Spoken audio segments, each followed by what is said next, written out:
Hey, how's it going? I hope it's going well. I wanted to make a sort of vlog video today about kind of the last week and a half of my life. No, it's not going to be one of those very prestigious, very hipster vlogs about my travels or anything like that. It's going to be about the travels of my mind and not my physical self, unfortunately. However, hopefully it will still be just as adventurous for you guys, JK, but I appreciate you coming along nonetheless. I had no idea that I struggled with boundaries until the last 6 years of my life. And even then, when I started to learn, I was like, I don't really struggle with boundaries, right? Not me. And it's such a humbling thing to be a goody-goody, but your own attempts at being good are bad. I will clarify, of course, throughout this video by what I mean by that.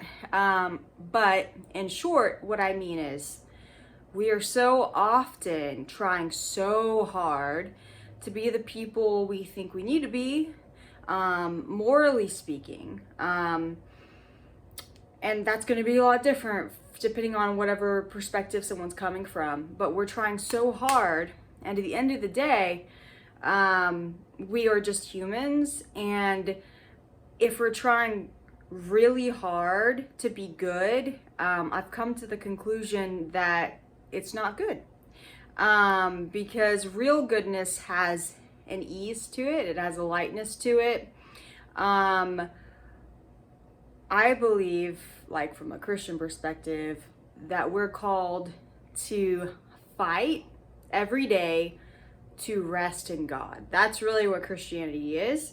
And yes, like, obedience is huge, but if a tree is rooted in rich soil and lots of rain is hydrating it, it's going to be a healthy tree, and it's going to produce leaves or fruit or whatever tree it is. And that's what I believe Christians are. So the reason I'm saying all that is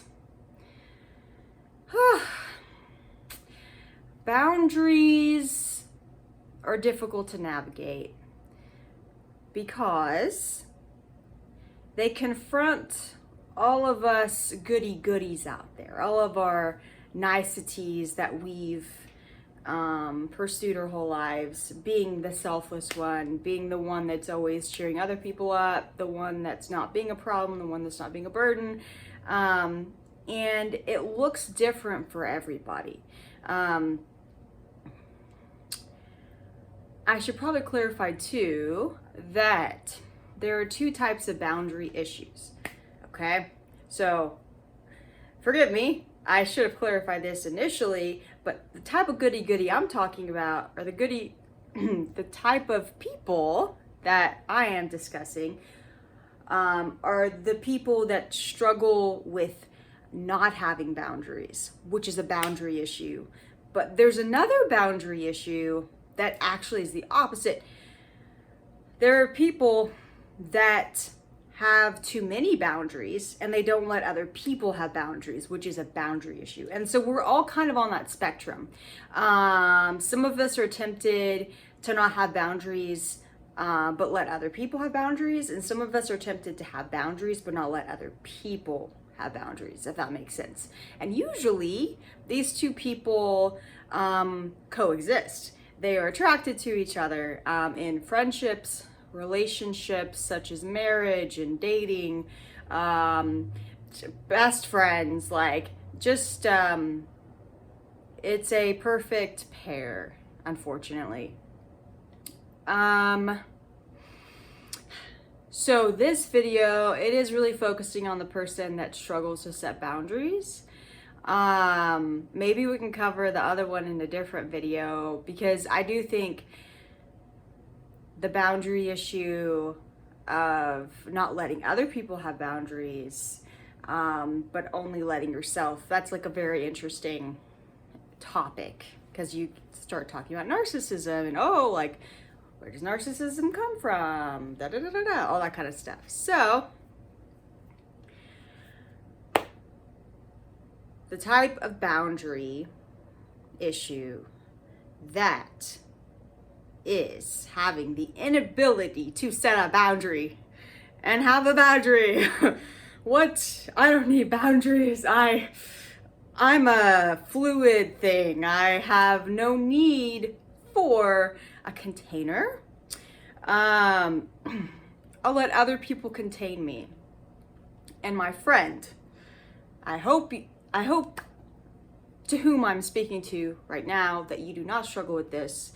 But if you are struggling with this, I am so sorry. I am so sorry, because it is so painful to feel like you don't have a container, that you don't have like a sense of self. It is so agonizing at the end of the day to know you have spent yourself and you don't even know why. Like your why. You might know other people's why, but you don't know your why. The inability to discern what you want. Like actually what you want. Not depending on people, information, emotions, like anything outside of yourself. Because you don't have a sense of self. Like you have nothing to look at. I love this. So you've probably heard of a book called Boundaries, and it's written by Dr. Henry Cloud. And this guy's awesome. But it is about what it says it is. It's about boundaries. And it actually comes from a Christian perspective, which is interesting because most Christians think you can't have boundaries. But he backs it up biblically of like God says we should have boundaries. And in fact, God himself has boundaries, and that's actually what most of his commandments are. They're not what they seem. Read the Bible and you'll get more of a sneak peek.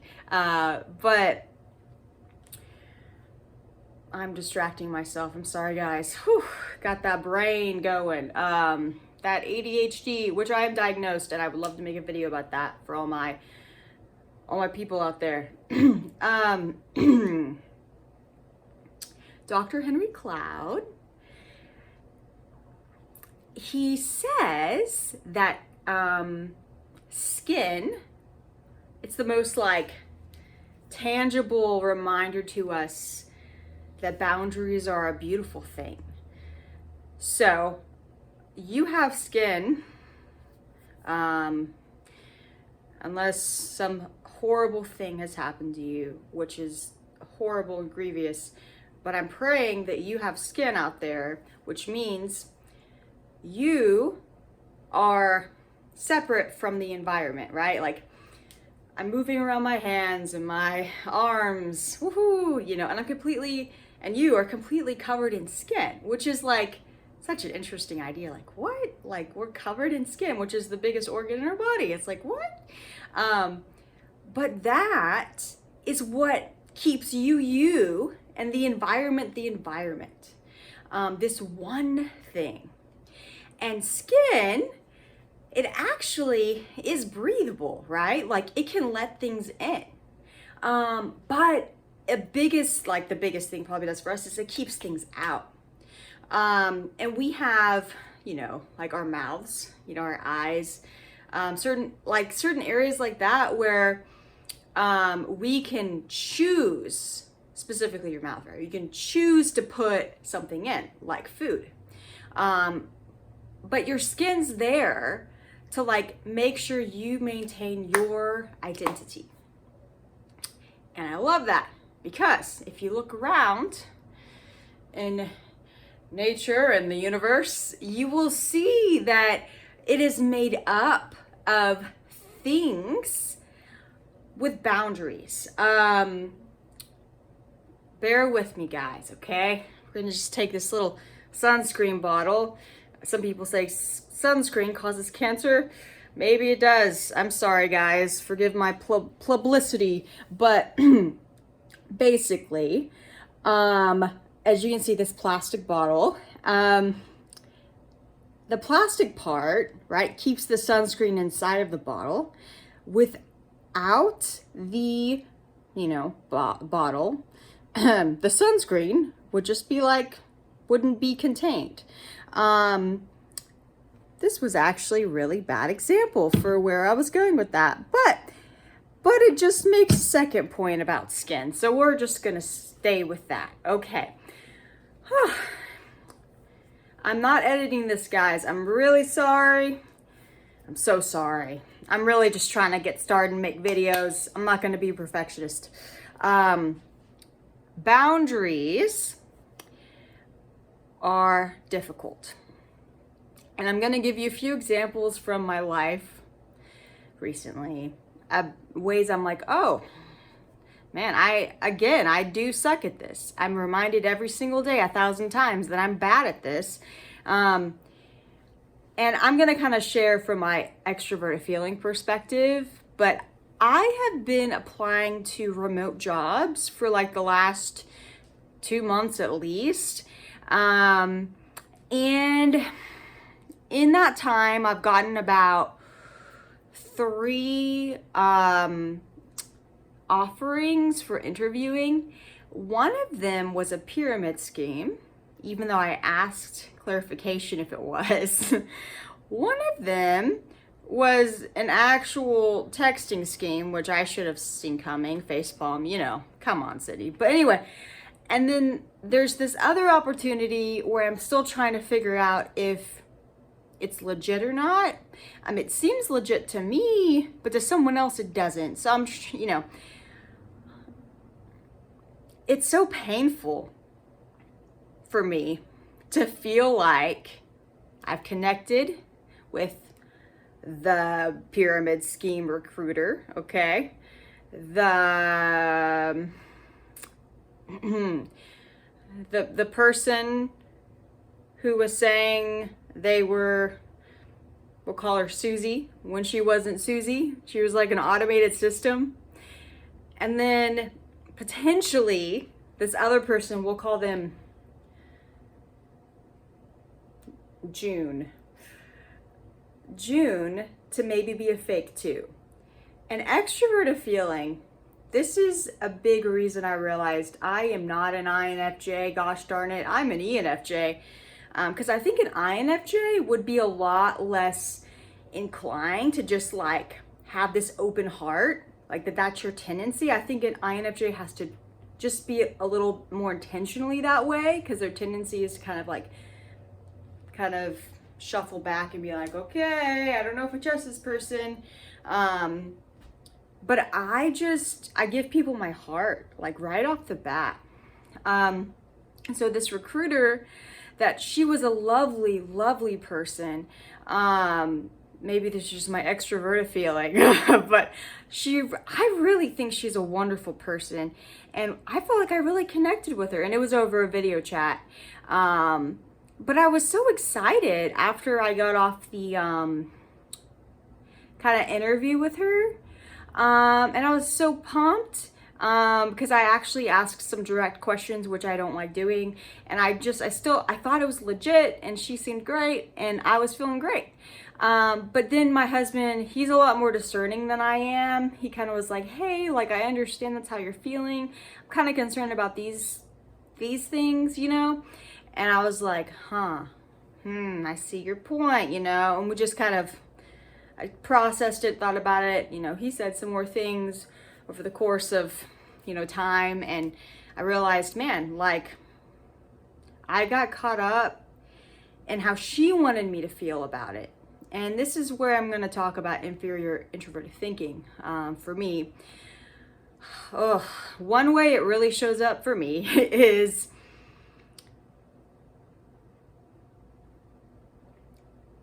inferior functions have this interesting effect on us, whatever your inferior function is. But mine, being introverted thinking, we are kind of obsessed with it, and we kind of develop skill in it, but usually it's kind of connected to our dominant. So we're like kind of obsessed with it, but it's like the weakest link we have. And so it's also, we're kind of just blind about it too. It can also be triggered in stress, and like negative emotions can come from this place and stuff like that. But my point is that someone like my husband, which I think he's ISFP, I go back and forth. I know he's an ESP type, but regardless, him being a sensor, he's like way more about what is than I am. I'm like, oh, the connections and these things you can't touch and taste, and oh, like these ideas. So even from that perspective, he's able to be like, okay, this is how a pyramid scheme works. Like, these are kind of the principles, and these are the principles that she's actually said they follow, even though she didn't seem like she was saying that. That is what she was saying. And I was kind of like seeing the more abstract things, like our vibe, our connection, or like the potential of the situation. But he was able to just call it out. But whether my husband is has introverted feeling or introverted thinking, the same still applies, that I have introverted thinking in a lower place. And so I'm not thinking, oh, like, you know, like she said this and that doesn't add up. Oh, like, hey, what about this? I'm just kind of taken up in the feeling of it. And it's painful. It's so painful, because it makes me think maybe my whole life is a lie. Like, is everything based on connection for me just because someone else thinks this is a good idea? And I'll have to do a video about this, but I love my mom. My mom's awesome. Maybe I'll have her on here one day. But we did grow up in an unhealthy home environment, and I remember developing this weird codependency on my mom. And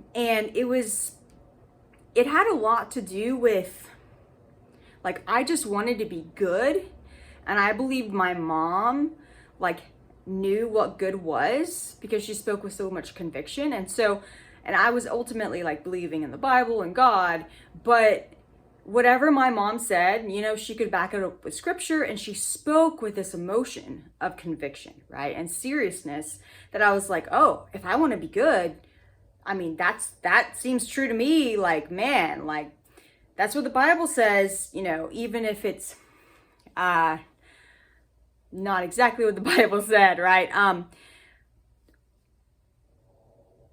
Taking words and saying it's true, that's different than the spirit behind it. And that's what I didn't realize when I was a child, that my poor mom had experienced a lot of abuse throughout her whole life. And she actually became a Christian on her wedding day.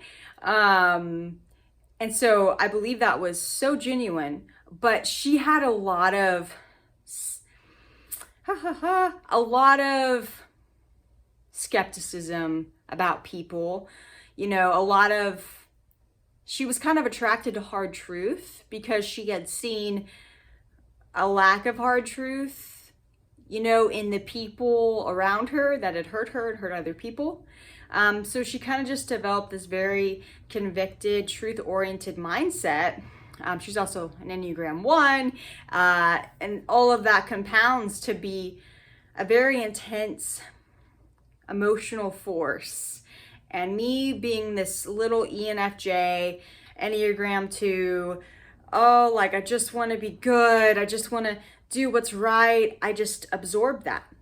And I didn't even realize, oh, wait a second, like, Sydney, what do you think about this? And there was a few times where I did as a child. I explicitly remember one thing, you know, a topic, And she was saying like, I was listening, a lot of it was me listening, proactively good, right? Before I messed up. But I was listening to talk about like gay marriage with my sister or something. And this video is not about that topic, y'all. Okay. I'm not gonna state anything about my opinion of that. But the way my mom was articulating her opinion on it was very intense. I remember that. And I just was like, why? Like, why do you have that opinion in my mind? And I was angry, y'all. I was pissed off, and I don't get like that. But I remember stifling it down, which is really sad looking back. But just my own questions, my own thoughts, my own analysis of things, there was no place for it. If it wasn't right, then I had, or good, or good for someone else especially, I had no right to go there. And so I guess a good example, in this situation with, I keep going back to the recruiter because that's the only person I interviewed with so far in person, but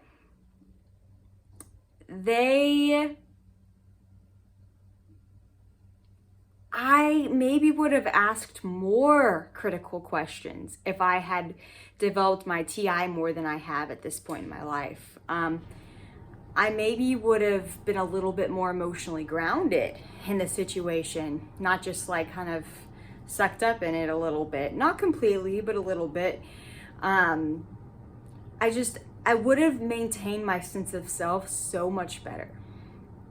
And it grieves me. It grieves me over and over when I do it over and over, because I've tasted what it's like to like know myself. I've tasted what it's like to think for myself and have that kind of autonomy. And I would never go back, y'all. I would never. But I can't help it, right? Like, I'm progressively being more in my body, more in Sydney, but there's a limit, there's a trigger, there's a confusion, but that's okay. And I believe that the Holy Spirit intercedes for us when we pray, like when we don't know what to pray, what we ought. And so he knows I struggle with this. And like, he knows that you struggle with whatever you struggle with. And we really are just all human, y'all. Yeah, so the reason I made this video is I wanted someone out there to know that boundaries are really stinking difficult. And if you're struggling, you're not alone. And I honestly would love any like comments about like your personality type and how you struggle with boundaries, because I've thought a lot about that. I've gotten to observe a lot of different people, ever since I was in college and post-graduation and all that. And I'm just so curious about, I know what boundaries are like for me. How are boundary issues like for these other people? And so please, like, let me know, like, just a good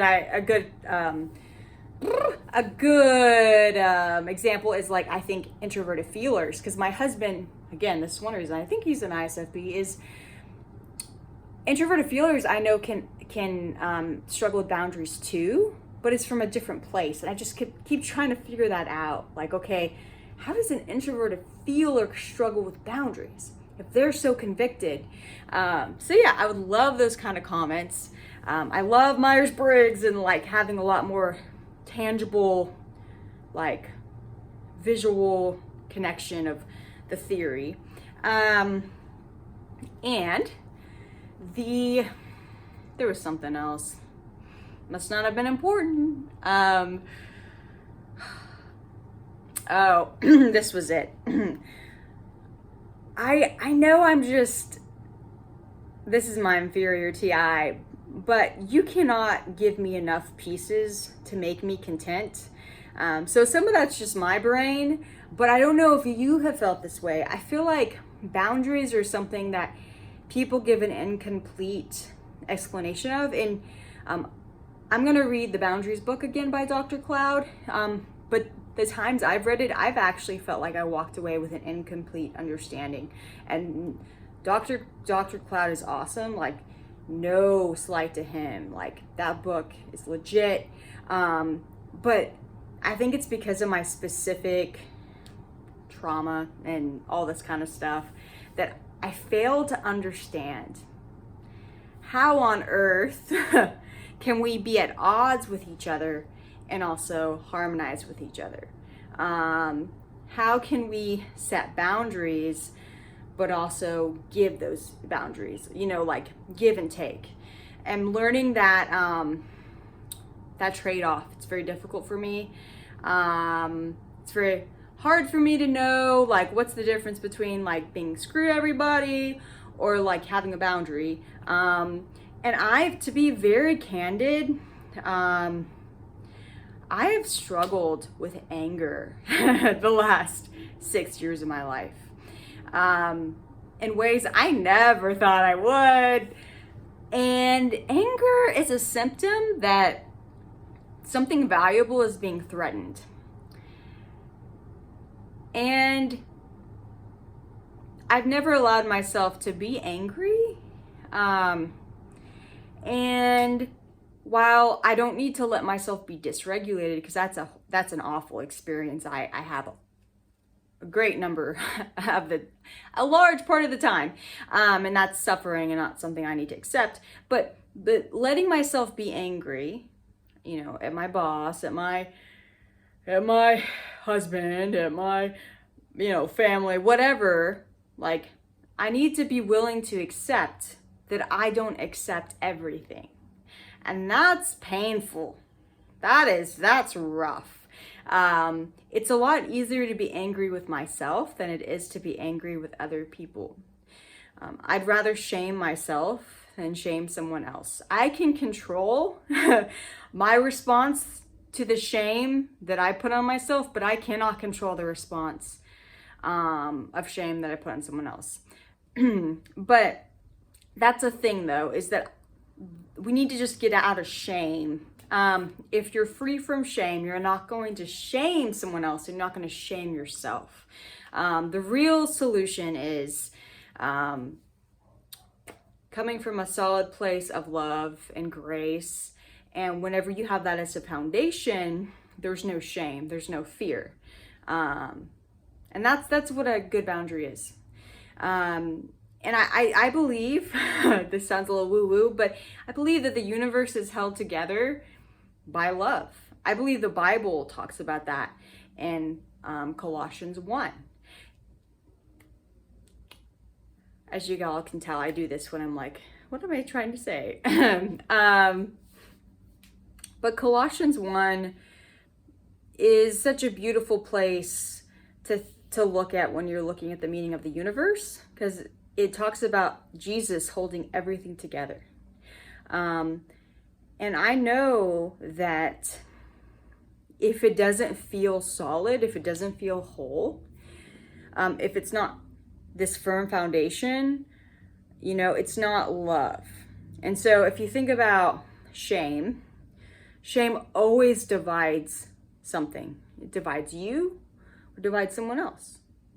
And that is not God's will. It's not his will. Y'all, I'm going to cut off this video. If you're still here, bless you. Even if you're not still here, bless you. Thank you so much for watching. And I pray that you have a good rest of your day. And I hope to see you again. Bye.